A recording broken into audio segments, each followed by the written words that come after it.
Hello and welcome to Liberty and Gun Rights Podcast. My name is James Moffitt, and I will be your host. Today we have Russell van Brocklin. Did I say that correct? Yes, that's right. Yes. So we got a special guest, Russell van Brocklin. Russell was also a guest on my ABC's of Parenting Adult Children podcast back in, I think, July of last year. And Russell, when you booked this, I was like, wow, that name sounds really familiar. Now I know why. So thank you for being on the episode tonight. And as I told you earlier, I managed to double book two people at the same date, at the same time. Luckily, the other young lady or the young lady she wasn't really prepared, and so she agreed to bow out and wait until she could get to her studio. I want to do a quality, audio and video episode, and so she was like, "Yeah, that's cool." And then there you were, and I was like, "Oh, hey!" And I called you back and said, "Hey, let's do this." Yeah, and it's just I got two lights, and I spent a lot of money in my equipment so I can actually give you good audio and get everything done the right way. There you go. I appreciate that. So, Liberty and Gun Rights Podcast is just as it sounds. It's all about gun right. American citizens having the right and privilege for self-defense, and there are a lot of states out there. I think there's pretty close to. I don't know. I want to say 47 states that have some form of concealed carry or open carry, and as I told you earlier, the VP of South Carolina Carry, which is a C4 nonprofit that here in South Carolina that is all about gun safety, gun education, Second Amendment, U.S. Constitution, Bill of Rights, and all of that. We want to encourage people to get their concealed weapon permits and to practice and train and do all of those sort of things. And so Liberty and Gun Rights, Liberty is all about, I'm very very patriotic, and I'm very supportive of the U.S. Armed Forces and veterans. And I appreciate people sacrificing what they have, time, energy, and everything to serve in the armed forces. So, yeah, Liberty and Gun Rights kind of covers a whole smorgasbord of topics. There's all kinds of things we can talk about. Yeah, so what I find the most interesting is when I'm in a discussion with people who actually think about what the Second Amendment is, the key phrase that I want to give your audience is a way that they can create a much more lucid argument that based on what they think individually. And when you look at the Second Amendment, it clearly says a well-regulated militia. So just so everybody knows my experience with this, I was in college at SUNY Center at Buffalo back right when 9/11 happened. And we actually had the Buffalo Six. These were terrorists who wanted to blow up the dam for Niagara Falls, right? Wow. And yeah, it was a scary time. So I was thinking about, I wanted to go and get a gun, have access to it, to think about it. In New York State, you have to go and take like a 5-hour, 6-hour course or whatever it was. So I found one, I wanted like, who's the best in Western New York? It was a retired Marine who was in Marine Special Forces Recon. He was just the top in Western New York. So I went to sign up. Now, this is my idea of a well-regulated militia. So after I tell you what my story is, I'm going to tell you some techniques that I use for dyslexic kids that will allow you to tell your story much more lucidly when you're trying to argue against people who think that we shouldn't have the Second Amendment. So I go in, and one thing that I found interesting is they said, if you take this 5 or 6 hour course, FBI statistics, the chances of any legit gun that you buy being used in a crime is statistically next to zero. It's like, okay, what's so great about this course? One of the things that I remember is he had a Glock, and the slide he had to pull back, something like 18 pounds or something, and he wanted us to experience that. So I saw him take the bullets out of his clip, put it back in, and take out the bullet in the chamber. So then he gives it to me, and I'm doing this. I'm shooting it all. It's going all over the place. I'm aiming at the wall. I'm like, darn, this is hard, okay? I'm aiming at the wall. Then there's this woman who desperately needs the gun, desperately, in fear of her life. She gets it, and she starts pointing it at me. I duck, And then he corrects her and says, don't do that. And then she says, oh, I saw you take the bullets out. She does it again. I jump on the floor and flatten out. All right. And Sure. just so people know, I did get my Eagle Scout at 17, so I had some experience with this thing. I did get the marksmanship merit badge. So, and then he goes and takes the gun out. He goes to the judge, because in Western New York, you had to have a judge allow you to get these sort of permits. And he said, don't allow her to get one. I don't care how badly she needs it. She's dangerous. And he said when they moved after 20 years in a gun store, they had 18 holes where the bullet went off and they thought their gun was empty. You don't mess with this. So that's an example of some people just don't deserve to have a gun, a carry permit. They're too dangerous. But for those of us who actually are responsible, you're trying to argue this. So when you're trying to have somebody argue for their rights to have a carry permit, because let's say maybe you're going to go before a judge, maybe you have to go in front of your local sheriff, you have to argue this. What do you find is the biggest problem people have to try to present their case? Well, here in South Carolina, you don't actually have to make a case per se. You just have to fill Right, out but the you're down south. application. I'm talking like I'm up in New Yeah. York State. So for people like in where it's much harder, what are you finding with all your experience that it takes when you have to argue to a judge or a sheriff that you should have the right to carry or conceal carry or even just carry any which way? What do you find the biggest issue is? Well, I mean, most of your northern states, they feel that only local law enforcement and military should have a right to carry a firearm of any kind. Citizens don't need a firearm. It's like Yeah. number one. Try Well, to it go just in any downtown city in New York State and tell me that with a straight face. Well, just think about California. I mean, Hmm. California is not a U.S. state anymore. As far as I'm concerned, it's a communist state. I mean, I would be surprised to find an American flag in California, and they are as anti Second Amendment as any like Connecticut, New Jersey, New York, any of those northeastern states that like police officers. I know of police officers that are sheriff's deputies, local cops that made the mistake of driving into New Jersey with a loaded firearm in their car with their badge, with their credentials, and wound up in jail because they got pulled over in traffic and they found out they had a weapon in the car and it was a felony and they put them in jail. And I don't know what the final outcome of all of those cases were, but it's they don't care. They don't Yeah, care that it's the you're same. they don't care. Well, let me just give you an example of New York City. I have a buddy down there who used to play college basketball. He's like 6'5", weighs probably a little over 200 pounds, pretty good sized guy. He said he used to, he works in finance. So he would go on the subway and he said it wasn't used to be that bad. You'd have like one crackhead per car. Now you go down, you got like 5 or 6 crackheads per car. So when you're trying to argue that you need this, and you're right, the people that you're arguing to are much more skeptical. Now, if you go into suburban towns outside of Buffalo, you got a lot of very sympathetic judges. But from what I understand, you still got to go through them. So when you're trying to tell your story of why you need this, I'm going to give you an example. I use a universal thing, but to give you an example of how this works, I use movies. And believe me, this does make sense. So I'm just illustrating a point here. So I want you to think about a movie that you thought was one of the best of all time, that you really enjoyed, that you know a lot about, and that everybody's seen. What's the name of that movie? What, John Wick? John Wick. Okay. Now I'm going to ask you a question that's going to require you to think for a bit. Okay. I need you to reduce to one word, one universal theme that best represents John Wick. One word. One word, one universal Wow. theme. Man. Yeah. Proficiency. Proficiency. Now, here's the problem.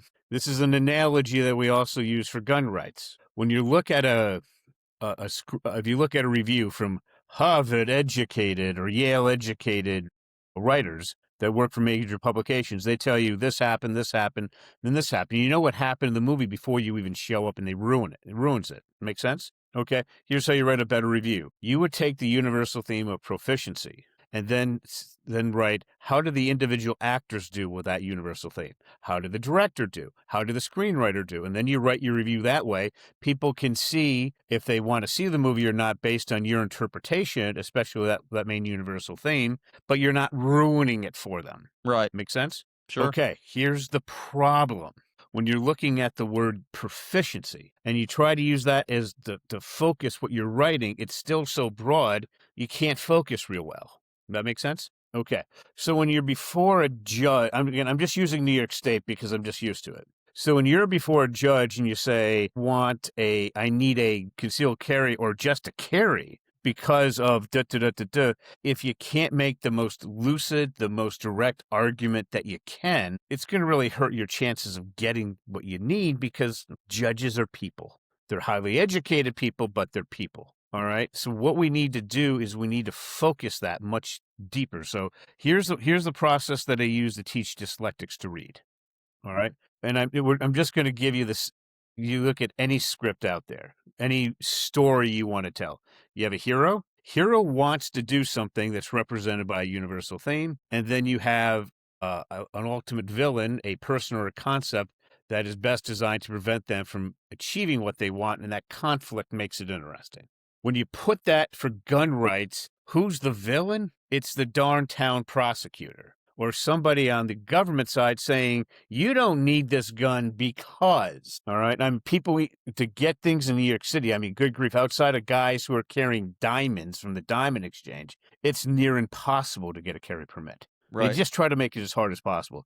So what you do is you say, your name, what do you want to do? You want to get a concealed carry permit, okay? How do you express that? You write what you want to do and you write why. For every sentence, you're going to pick the most important word. At the end of the day, you're going to take all those sentences and find your best, most important word. That's what I like to call our base universal theme. But just like the universal theme that you used for John Wick, remember how broad it was? It's so broad that you're not going to be able to focus well and to give your argument. So what you do at that point is you take your best universal theme, I'm going to call that your best, most important word, I'm going to call that our base universal theme. You're going to put that into the thesaurus, all right? And then you're going to pick 5 words, 10 words, the whole level, multiple levels, whatever you want to do. For each word, you can type out the word and then look up the dictionary in Merriam-Webster's online dictionary and type it out. Or you can just, because we're adults and we don't need to do things the way school kids do, you can just ask ChatGPT, give me 10 synonyms, 100 synonyms, 50 synonyms of this universal theme with custom definitions. And you can even ask it based on what you want to do. What are the top 10? Pick the one from that top 10 that best represents what's in your head. Now you're going to find that it's a really, really tightly focused universal theme.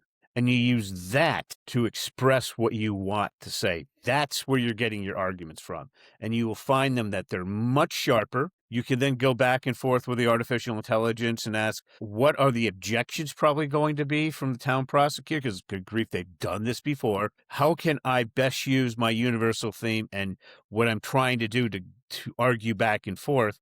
And just practice. You can do that with ChatGPT on the $20 a month plan. And after you go back and forth and get used to it, then you go in and argue in front of the judge, you will be in much better shape. Interesting. Well, the thing is, if you want a concealed carry or just a carry and you're willing to go through the government regulations, the additional training or whatever it is, this will give you a much better chance. I've seen gun rights people who have tried it and they said it helped out forever. Some of them researched it and what they found out was the guy they're going up against uses the same 3-5 arguments all the time. So they practice back and forth and they had a much sharper response because they did this and they won. And the guy that they're going up against thinks, oh, that's a civilian. They're not legally trained. I can just walk over them. I don't even need to prepare. Well, in the case with people that use that method, they were wrong. Interesting. You need to have the ability to get what you need because I swear you go into a typical city in New York State and it's just not safe. Right. I purposely avoid it. I remember years ago, the only people that were allowed to have a firearm, to get a permit to carry a firearm, were business owners that carried money back and forth between the business and the bank at night to make night deposit drops. And that literally you had to prove that you were the business owner and you were doing night deposits and taking your money to the bank. And only then could you get a permit to carry a firearm. You couldn't get it for any other reason, and there's a whole host of reasons, that people, especially, females women that they may be forced to get they're in a domestic violence situations and they've been attacked and they get these little worthless pieces of paper called protection orders, that quote unquote will protect them from the bad person, from the dude that the ex-husband or the boyfriend or whatever, assaulted them. And those things they're as worthless as the paper they're written on. So there's a lot of valid reasons why a citizen, wherever they live, to want to carry a firearm. Oh, yeah, and I'll let everybody know when I went through that training and he said, "This is what you need to do. You need to get a safe. You need to put it this is the response." He said, "Forget about the law. This is what a responsible gun owner does." I'm a grad student in an apartment with two other guys, one who was in a foreign military from one of our allies who's literally said, "This guy is crazy." Literally. So I was like, okay. I talked to them and they said, in that living environment, I was like, yeah, I don't think I can responsibly buy a gun. So I didn't. But I got the ability to buy it. And what do I do now? I generally just honestly, I stay out of the major cities as much as I can. And I just avoid it. And it's really, honestly, it's not that hard to do. The only time I have to go into the city of Albany is to go into the medical center, but I park in a parking garage where they have security there, and there's security all around that place because it's the #1 trauma hospital for like 100 miles around. Right. Okay. But besides that, I just stay away. And it's really not that hard to avoid. Yeah, the most powerful weapon that we have is what's between our ears, our brains, our common sense, our intellect, our intelligence. And I tell people all the time that I I practice avoidance. What your parents used to tell you is nothing good happens after midnight, right? And there's a lot of wisdom to that. And going into parts of town, every city, I don't care what city it is, there's good parts of that city and then there's bad parts of that city. Like you don't go to the projects, you don't go to the slum areas, you don't go to the Section 8 housing, you don't go where all the drug dealers and the prostitutes and pimps and all of that. Because everybody, the only people that, how do I say this? Gun control laws only apply to us, right? Oh, Because yeah, we're legal gun owners, but we follow the laws, right? And so if there's an establishment that has a no concealed carry sign, you can't carry here according to state statutes. Well, what do we do as legal gun owners? We don't go in. We go spend our money somewhere else, right? But criminals, they don't give a crap. They don't care. They carry all the time because that's how they prey on people. They use those weapons to threaten people, coerce people, terrorize people, drug dealers and armed robbers and people yeah. that and so why do we as citizens need firearms? Why do we need the teeth that the Second Amendment provides us? Is we need to be able to protect ourselves and our loved ones and family members, right? Yeah, and what I like when I'm going down to New York City to present at a major dyslexia conference in a little over a month. And honestly, I just take the train down, get off as quick as I can. I literally walk to the venue. I give my presentation, I go out to dinner with my co-presenter, and then I just walk back, get on the train and get out. All right.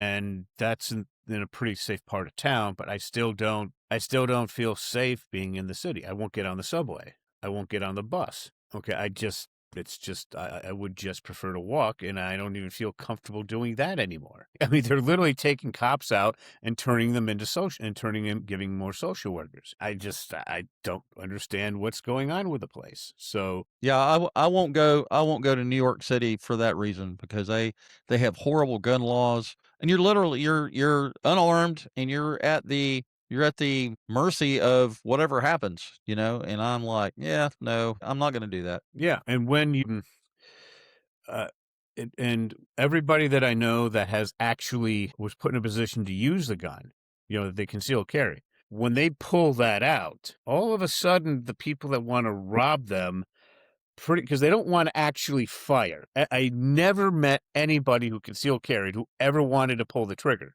What it was mainly there for is to say, if you don't leave me alone and to stop trying to hurt me or my family, then I will shoot. And then people tend to go, yeah, this is not somebody we want to mess with, and they just leave to go after somebody else. But everything that I've ever met from people who conceal carry is the vast majority of them, the only time they fired was on a firing range. All right. And even when I took that class right after 9/11, the guy said, if you had a busload of witnesses and somebody was doing a horrific violent crime and you shot them, number one, you're going to jail. This is New York State, Upper Western New York. He said, you're going to jail. It's going to cost you thousands of dollars for an attorney in the best possible case.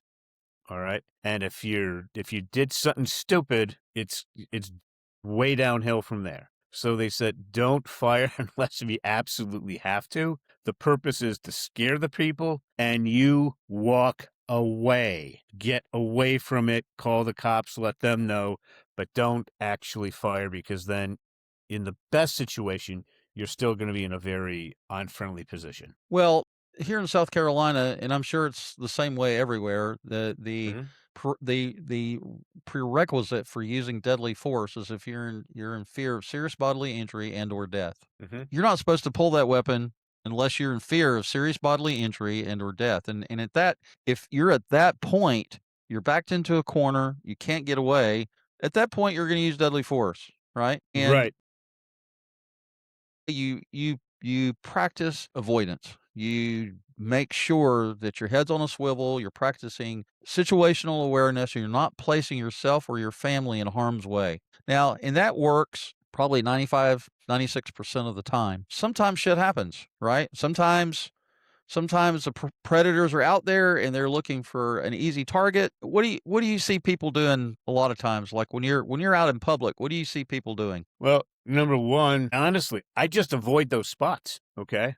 I mean, what do I see when I'm down in New York City and I'm seeing some guys doing some really nasty stuff? I'm in spots where there are cops. All right. And I go to the cops and I let them know what's going on. And you know what their response is? That's nothing that happens. Literally, this is what happens. They'll go and say, yep. If I even mention it to the guy, here's what's going to happen. If I arrest him, he'll be let out on with no bail before I finish the paperwork and be right back doing the same thing. Right. They've given up. Right. I have a second cousin who was an ex-Marine, was a guard at an embassy, which is really tough to get. He came back, became a deputy sheriff in the central of New York State. We're talking pretty rural, and he said he can't wait to retire because he'll arrest somebody. The sheriff of the county will just let him go before he even finishes the paperwork. He's like, what's the point? Yeah, that's indicative of a criminal justice system that's screwed up. And yeah, the criminal justice system in America is in many ways a farce. You know, you go to Israel or you go over to the Middle East somewhere, just basic crime. You go into somebody's store and you steal a loaf of bread. You know what they do over there? If they catch you stealing, they cut your hand off. Everybody's in the National Army and everybody's walking around with Uzis. I would suspect it's not good. Well, the business owner and his family, they will track you down and they'll cut your hand off. You're not going to steal twice from that business owner because they don't play games. They understandably here in America, when we talk about this and we think about it, we go, "Oh my God, he was hungry. He stole a loaf of bread." And of course, the business owner can tell. They can make that decision as to, well, why did you steal from me? Why did you steal that loaf of bread? I stole it because my family is starving and we need food. Well, they're probably not going to cut your hand off for that. However, you go in there and steal again after they tell you, don't do that again. Here's your loaf of bread. Go your way. Leave us alone. Don't come back. You go in there again and steal another loaf of bread or, God forbid, something else. Well, they're going to cut your hand off. And what does that teach you? That teaches you not to steal, right? Here in America, in many cases, business owners won't even call the police if you steal a loaf of bread. If you steal something that's very minimal or whatever. We have 3-time repeat offenders that we have district attorneys in a lot of these, especially in Democratic run cities. There's a revolving door, right? What's the criminal justice system primarily for? It's judges and attorneys making money. you know, on top of the table and under the table, right? They they want they want repeat offenders because that's revenue that's being generated for the court system, and it Well, if you look in California, they had a law, I don't know if it's still in the books, where if it was under $900, they wouldn't prosecute you for the reasons you just said, for people that are right, starving. right. Well, it got so what happened is it got so bad that people were coming in stealing up to $900 and leaving, and it got dangerous for the employees. So let's say for Walgreens, some employees would try to stop them because obviously, they're stealing not food stuff, but other things, and they would get hurt. So finally, what Walgreens said, for the safety of our employees and because we can no longer make any money because these stores are losing money, they closed the stores. And that's where the community would go to get their prescriptions. And now they don't have a place to go. And that has kept happening in place after place after place. And, good luck trying to get a carry permit, even a visual one. I mean, I'll tell you, one of the more interesting ones that I saw, there was a guy who he didn't have a concealed carry. He was a Texan up in the Northeast, and he could carry, but he couldn't conceal. So he had one of those massive belt buckles, and on the belt buckle was a 22. Right? It was right there on his belt buckle. I was like, I Alrighty mean, then. completely visible. You should see that guy going into places, and the manager's going nuts. You can't have that in here. That's dangerous. He said, no. I use this in case if there is danger. All right. It's a 22. I mean, it's still a gun, but it's the little ones. And he said, this area is not safe. Doesn't want his wife assaulted like she was, beat up before in that general area. So that's why he carried it. But it couldn't be concealed. And I thought that was one of the more interesting solutions I've ever seen. Putting it on this massive belt buckle. Yeah, I'm not sure that that would be the best way to carry a firearm, but hey. Well, it's not the best way, but it was a way that he couldn't be confused of trying to hide it, because if he was hiding it, the penalties were draconian. Right. I just thought it Well, was one of the more interesting solutions that I found. yes. Yeah, and, hey, you gotta come up with a solution, and that was it, you know? Well, I You can't mean, conceal carry, then out in the West, I would see a lot of guys, going around just like the cowboys used to use with a quick draw. All right. I mean, completely visible. To be honest with you, I'd be at a bar. There'd be a couple guys like that. One guy got a little drunk doing something stupid the way some drunk guys in a bar would be. They would notice the guy's wearing a gun. Let's just say they got a lot politer, a lot faster. yeah, alcohol and firearms they don't mix. Oh, no, the guy who was wearing it he was drinking club soda or Coke or whatever. But just being there with a gun on, people who were going to mess with him then realized not a good idea, and it kept it a lot more civil. Yes, absolutely. I noticed that when I was in Texas. I don't know who's carrying, I don't know who's not. I just noticed people try to be a bit more courteous with each other and not Sure. do things that are going to start off, with road rage or anything. Because heck, like, with road rage, I mean, who knows? You see some people trying to go after the person to yell at him. You don't know if that guy's got a firearm or not. If they're upset. No, not a good idea. Just let it go. Have you watched Landman? Probably not. What was that about? Landman, it's about the oil boom in Midland, Texas in the '80s and '90s. Billy Bob Thornton is, the lead character in that, No, but I'm familiar with the history of the oil boom in the yeah, there 80s. it's gonna have its 3rd season starting in November or December of this year, but they've been through 2 seasons, and this attorney that they hire for this oil company, I don't wanna run it for anybody, but basically they have a Billy Bob Thornton who is the landman for that section or that area in West Texas. I think it was called MTEX anyway. The oil company was called MTEX. And anyway, they had an attorney that they had just hired, and she was like in her, late 20s and just fresh out of law school, blah blah blah. She was a real kind of a snake. She was very aggressive with her tactics, and she did not get along. They didn't like each other. They didn't want to be around each other, but they had a working relationship. She was there for a purpose, and he wanted her to meet him at one of their oil derricks or whatever, whatever those things are called. And she was like, "I just want to let you know that I'm licensed to carry in the state of Texas, concealed carry in the state of Texas." And he said, "Honey," he said, "everybody carries in the state of Texas. You don't have to, you don't have to be, you don't have to have a permit to carry. We all carry, and that's why everybody's nice to one another. They're civil because everybody's carrying, so you don't want to get in a road rage situation or do something stupid because somebody's going to be pointing a gun at your forehead and you're going to be like, "Oh shit, I'm sorry." Yeah. But anyway, I drive a 2016 Toyota Corolla with 101,000 miles on it. All right. I drive slow to avoid that. And I see people cut me off all the time. And I'm just like, go ahead. But one of these days, you're going to cut off the wrong guy. And, it's not oh going to yeah, be pretty. Or one of my favorite ones when I was seeing that, there was an aggressive kid and he's cutting everybody off. And then he cuts off a car in front of me. Problem is that was an unmarked police car and you see all the lights go on. oops, wrong wrong vehicle, huh? Yeah. It's like individuals like that.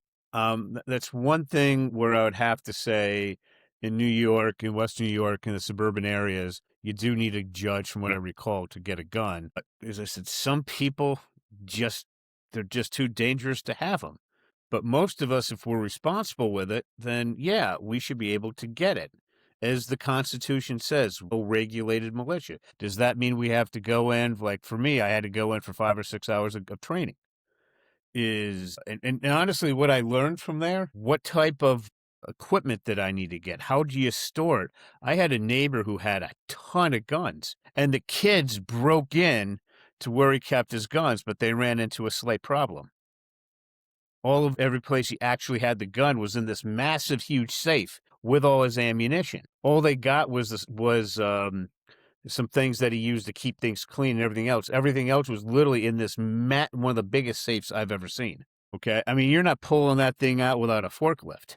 You're not opening it up unless you got a whole bunch of sticks of dynamite, and then that might not even do it. And he said that's why it cost him a lot to get that safe, but he knew this was going to happen. It happened to him a couple of times, but nobody stole any of his guns. Right. Well, it's called gun safety. Yes. But I looked at all that and I was like, you know what? In the situation where I was at a time, I wasn't in a good position to get it, so I declined to get one. But I found the course eminently useful. It was good business for the guys giving it on because he said, you want all this stuff? Oh, by the way, we sell it. We install. And most of the people bought their stuff through him. Over the years, I've had several friends that I had. This one guy I'm thinking of. He and I worked at Delta Airlines back in the 1990s, the late 1990s, before the year 2000, and he knew that I was into the Second Amendment and had firearms, and I was in law enforcement, security, private security, and all that. So there was a reason why I was around it and had them. And he looked at me one day and he said, "Why do you have a gun? Why do you need a gun?" I said, "For self-protection, for self-defense, for defense of myself and my family, if I need it." And he looked at me, he says, "I haven't had a firearm in 35 years. I've never needed one, never had one, and I don't feel like I need to buy a gun, and I don't feel like I need one. So in 35 years, if I've never needed a gun, why would I buy one now?" And I'm like, "Maybe it's not for you. Maybe you don't feel like you need one, and that's fine too. If you don't feel like you need a firearm, that's great. But you know what the old saying is, I'd rather have one and not need it versus, needing one desperately and not having it, right?" And that was one of the things that I found most interesting when I took that class. They said, most people said, why do you need a gun? It wasn't to go out and conceal carry or carry. It was because they wanted it for home protection. And what he said was, you don't want a handgun for that. What you want is a pump action shotgun because you just hear that click, click. And he says, I don't care who you are. You're going to stop unless if you're on crack. And then if you do run into somebody who's literally spaced out on drugs and who's dangerous, you don't want a slug. You want the pellets, okay? And you shoot anything in a big area, you're going to hit something, all right? And, if anybody's, he's been to so many situations where the cops would call him in to help with certain things. He would show up to these scenes because he knows all the cops. And they just said the guy in the home just had a pump action shotgun, click, click, and the intruder just froze because they knew what that meant. You can survive a gunshot to parts of your body.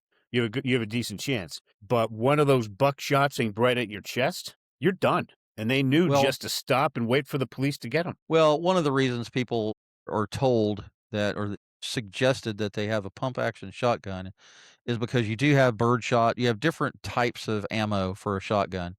And the dangerous thing about having a handgun in a home is that depending what round, 9 millimeter, 45, 40, 10 millimeter, whatever the projectile is, you've got 9 times out of 10, you're going to have plywood or you're going to have, what's it called?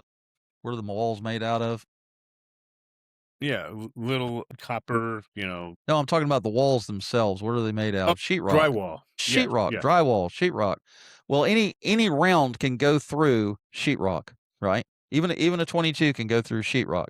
And so the point is that you want to pick the right tool for the right job. Well, a pump action shotgun with different types of birdshot, that those pellets are not going to go all the way through a wall 9 times out of 10. A couple of them may go through, but you don't want to wind up shooting, God forbid, a child sleeping in a bed or your wife sleeping in a bed or God forbid it go through several walls and go outside and go into somebody else's house and kill them, right? Because every round that you fire is called a little attorney. So you're legally and morally responsible for every round that you shoot. And so you better be aware of your surroundings. You better be aware of what the backstop is and all of that. So yeah, a pump action shotgun for home defense is perfect. Yeah, well, and the other thing is I would see some women that I knew, let's just say they're around 5 foot tall, weighing 100 and nothing, 110 pounds, and they'd get like their granddads who was in the army, 1911 45. All right. And you want to see what I said, you don't want to shoot that at the range. They said, oh, I want to shoot. I said, make sure you're at the range, make sure you got people around because the kick on that thing. So they would get up, they would get into what they thought was the right stance, shoot it, and they would be literally on their butts Right, because the recoil. right. And they're like, no, you want a gun that's more proportionate, they would get like a nice revolver, something that still has the power, a decent stopping power, but something that they can control reasonably well. Because if the first one's going to put you on your butt, the second one, you don't know where that bullet's going. And those things will go through anything. I've literally heard people that I knew that actually had to fire, and they would get like some football lineman sized guy coming after them, and they would shoot him in the shoulder with that thing, and that even stopped somebody high on drugs. It literally put them down. So yeah, but those things are hard to control for a big guy holding it the correct way. So that's the other thing. Get a gun that best fits what you're looking for. Well, Russell, I appreciate you being on the show tonight, and I had a entertaining and educational conversation with you, and I thank you for telling us about your method of being able to articulate your need for a self-defense weapon, firearm, and I think that'll come in handy for some folks. Thanks again for being here. Well, thanks for having me. All right, brother. Don't go anywhere.